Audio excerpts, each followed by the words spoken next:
Kính mời các bác, các chú và các cháu nhá. Bắt đầu nghe lại dịch tiếng Mông bài mới nhá. Đấy, hôm nay không có gì mới đâu, nhưng mà tôi sẽ giới thiệu về những câu trình chào màu này nhá. Xem nào tiếng Mông người ta nói như nào nhá. Đấy. Nghe nhá. Chú ý đó nghe và nhớ đăng ký để theo dõi bài mới nhá các cháu và các bác các chú nhá. Xem nào người ta nói như nào nhá. Đấy. Và có tù nồng đĩa nô truyền tây lò lợ. Có tù nồng đĩa nó nô truyền tây lò lợ. Anh bác từ bao giờ đấy?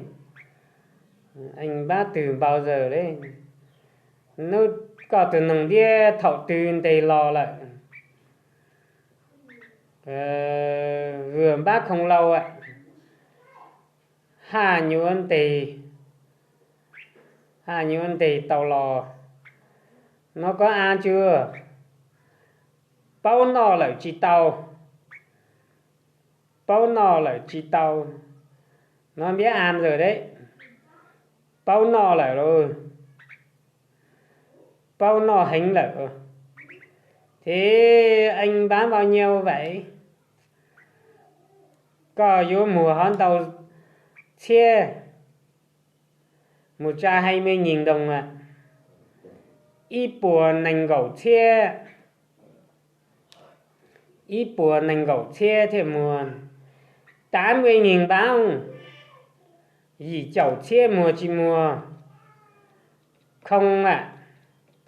Chỉ mùa đóng 120.000 mới bán ạ. Vô ít bùa nành gấu chia thì mùa. Thế mua tả cho mày nhá. Tả mua đi. Lạ vúa.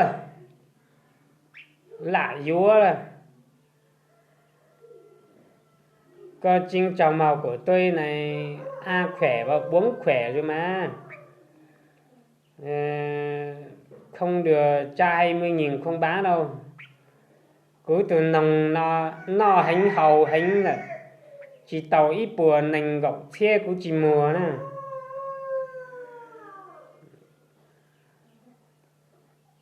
Thí dụ anh kia mua ông nhỉ? Có vúa chị vúa. Có vúa chị vúa. Anh kia mua ông. Có ạ. Cú vúa.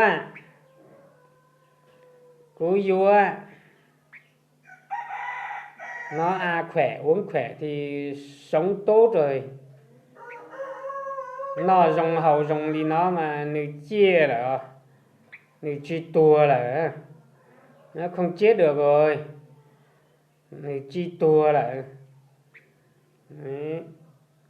Các cô chú và các bác các cháu nhớ đăng ký theo dõi bài dịch tiếng Mông của tôi nhé.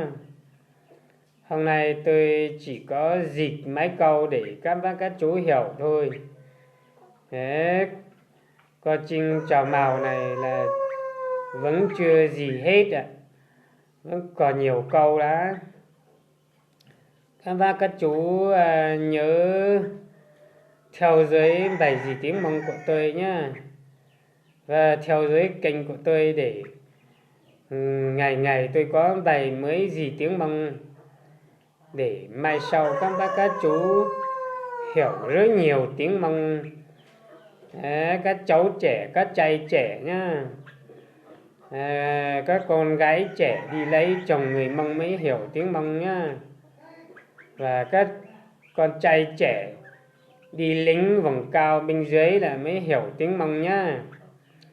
Kính chào và chúc quý vị khỏe, hạnh phúc mạnh khỏe, có sự lử theo dõi kênh của tôi nhé.